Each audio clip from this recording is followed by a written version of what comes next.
My girlfriend said, "You're replaceable," and posted a photo with her ex. I replied simply, "Thanks for the reminder." Then sent her boss evidence of her lies.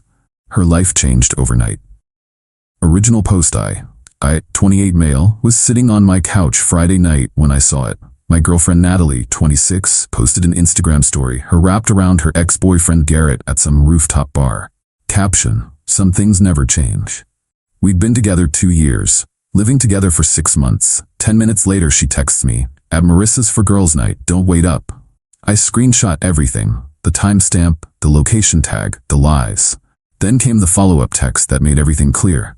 "Natalie, BTW, we need to talk when I get home. This isn't working. You're sweet, but let's be honest, you're replaceable." Garrett reached out and I realized what I've been missing. I stared at that word, replaceable. My response: "Thanks for the reminder." Then I put my phone down and made myself a sandwich. Weird thing to do? Maybe. But I needed to think. And I think better when I'm not hungry.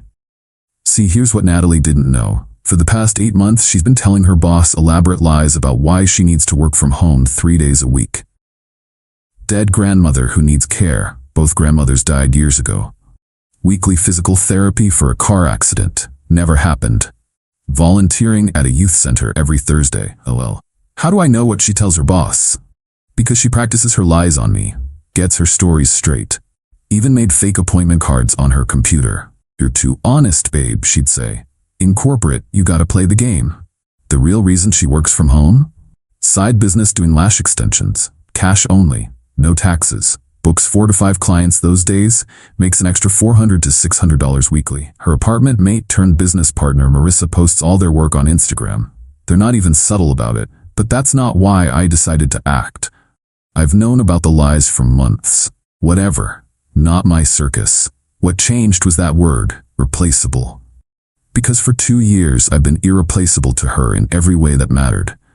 When her car needed new tires, I handled it. When she couldn't make rent at her old place, I covered it. When her dad got sick and she needed to fly home, guess who bought the tickets? But now I'm replaceable. Cool. Saturday morning, she came home around 7 a.m. Tried to sneak in, but I was already up, making coffee. "Oh, you're awake." "Yeah, moving day tends to start early." She blinked.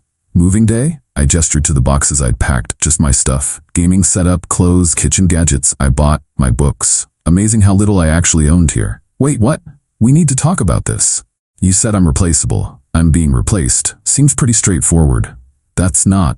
"I was drunk. I didn't mean it like that. You were sober enough to lie about being at Marissa's." Her face went pale. How did you?" "Instagram. You tagged the location." "That's okay, fine. I was with Garrett." "So what?" "We're friends. Friends who never changed, apparently, according to your caption." She shifted tactics. "This is exactly why I've been unhappy. You're so boring. Garrett is spontaneous and fun and rich." "That's not. How dare you?" "Natalie, it's fine. You've made your choice. I'm making mine." I loaded my car while she followed me around, alternating between insults and pleading. My favorite was when she said I'd never find anyone better than her. Almost laughed at that one. Before leaving, I turned to her. "Oh, forgot to mention, remember all those times you practiced your work lies on me? The dead grandma? The physical therapy? The volunteering?" Her face went white. "What about them?" "Just thinking it must be exhausting, keeping all those stories straight. Anyway, bye." I left her standing in the doorway. Update 1, Monday. Didn't have to wait long for the fireworks. Sunday was quiet, too quiet. Natalie tried calling 6 times. Texts ranged from "please come back so we can talk" to "you're being a child" to "fine, be that way." Monday morning, 8:47 a.m., my phone explodes. "Natalie, what'd you do?" "Marcus, what the hell did you do?" "My boss wants to see me now." "This isn't funny, answer me." I didn't respond, but I can tell you what I did. Saturday night, I created a throwaway email. Sent her boss, Mr. Dalton, a message with the subject line, "Concern about potential fraud, Natalie Reeves." The email was simple. "Mr. Dalton, I believe you should be aware that your employee Natalie Reeves has been falsifying reasons for remote work. She claims to be caring for a sick grandmother, deceased 2019, attending physical therapy, no accident on record, and volunteering at a youth center that doesn't know who she is. She's actually running an unlicensed beauty business during work hours. Evidence attached. Thought you should know. A concerned citizen." Attached screenshots. Marissa's Instagram showing Natalie doing lashes with timestamps during work hours. Her own posts bragging about building my empire while corporate pays me. Client reviews mentioning appointments during her supposed PT times. A particularly damning video where she laughs about finessing the system. By 10 a.m. the calls shifted. Marcus, please call me back. I know it was you.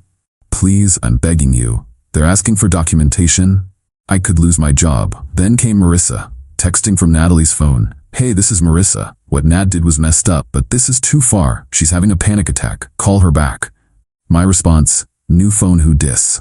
Around 2 p.m. Garrett started texting. Bro, what kind of man does this? She's crying hysterically.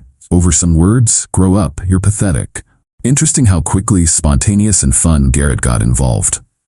Wonder if he knows he's about to be financially responsible for someone who might be unemployed soon. 4:30 p.m., Natalie's mom Linda called. I actually like Linda, so I answered.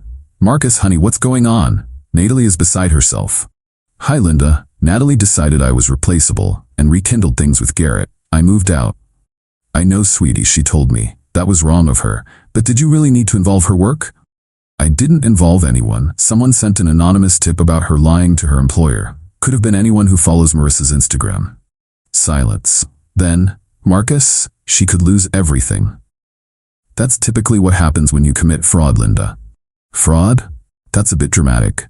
Is it? She's been collecting a full-time salary while running a business during hours she's supposed to be working. She lied about dead relatives and medical conditions. What would you call it? More silence. Linda, I gotta go. Tell Natalie that Garrett seems really eager to help. I'm sure he'll take care of her. Update 2, Wednesday. Yesterday was termination day. Natalie got fired Tuesday afternoon. Found out through Instagram of all places. She went live, mascara running, ranting about snakes and karma and how corporate America destroys women entrepreneurs.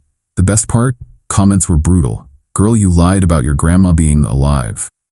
Entrepreneurship is when you pay taxes, bestie. Not karma, just consequences. She called me multiple times Tuesday night. 47. I blocked her after the 12th voicemail. But not before transcribing my favorite one. You ruined my life. Over what? Some drunk words?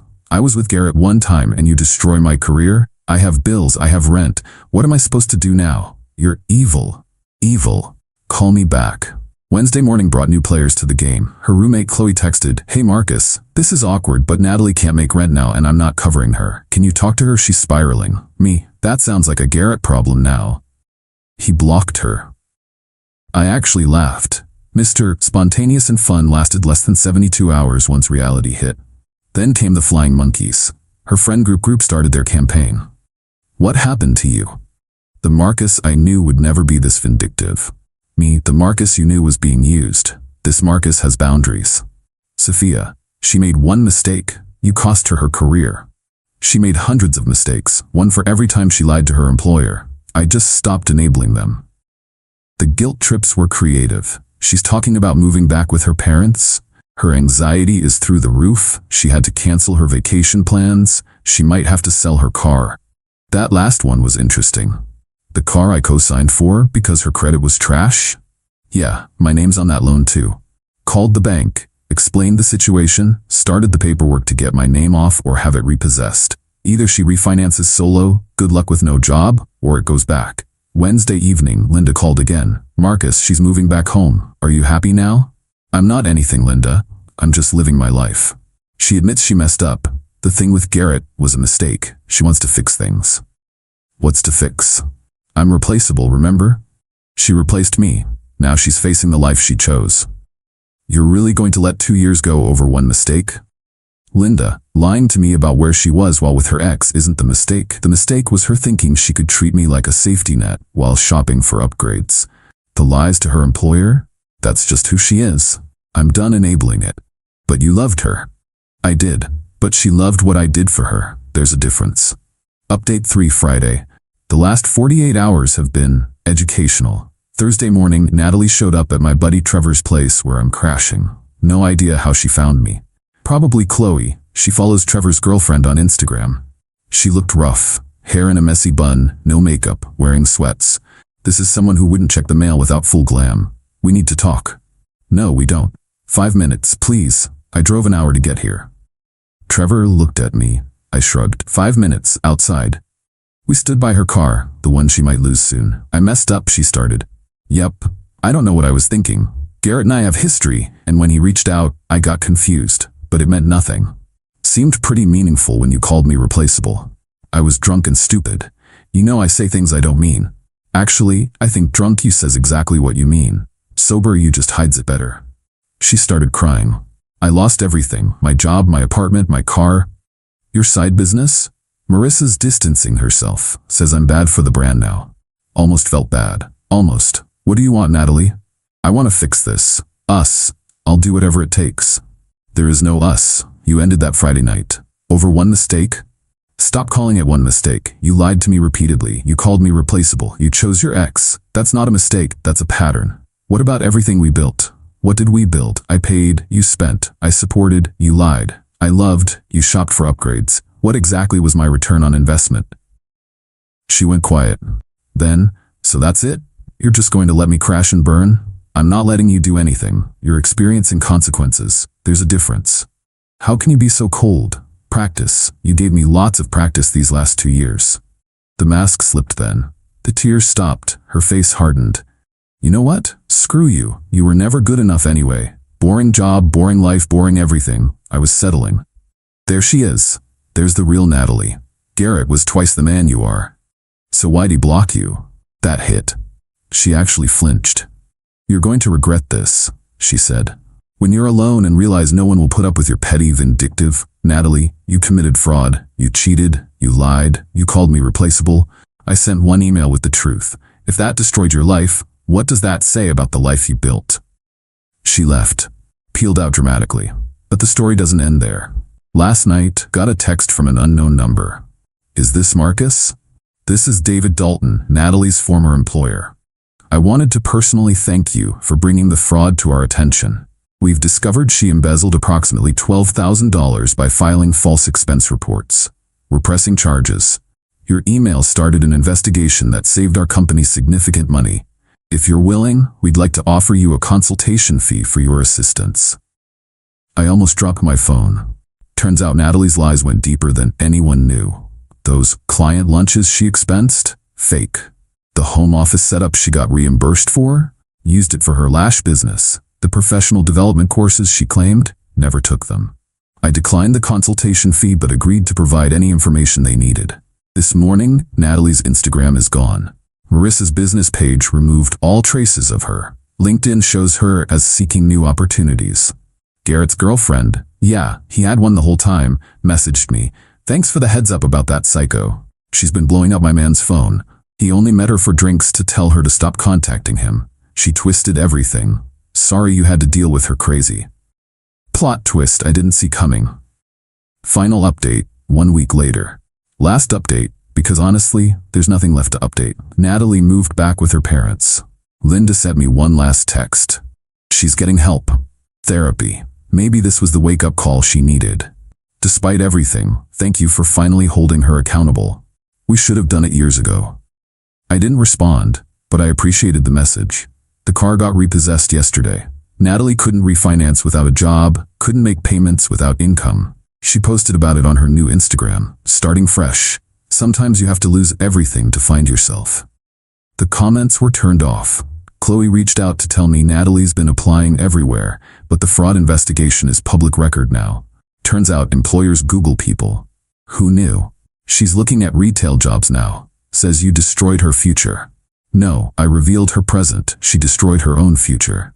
As for me, I'm good. Better than good. Turns out being single and not spending money on someone else's lifestyle means I can actually save. Crazy concept. Met someone at the gym yesterday. She insisted on buying her own protein shake after we worked out. When I offered to pay, she said, thanks, but I've got it. I like to pay my own way. We're getting coffee Tuesday. She's picking the place and explicitly said we're splitting the check. It's amazing how different life looks when you're not with someone who sees you as a wallet with legs. For everyone asking if I feel guilty, no. Natalie made choices. I just stopped protecting her from consequences. She called me replaceable. Turns out, I wasn't the replaceable one. Her entire lifestyle was. And when you build your life on lies, it doesn't take much truth to bring it all down. Thanks for reading. I'm out. Edit. For those saying I went too far, she committed actual fraud. I reported it. If telling the truth destroys someone's life, what does that say about the life they built?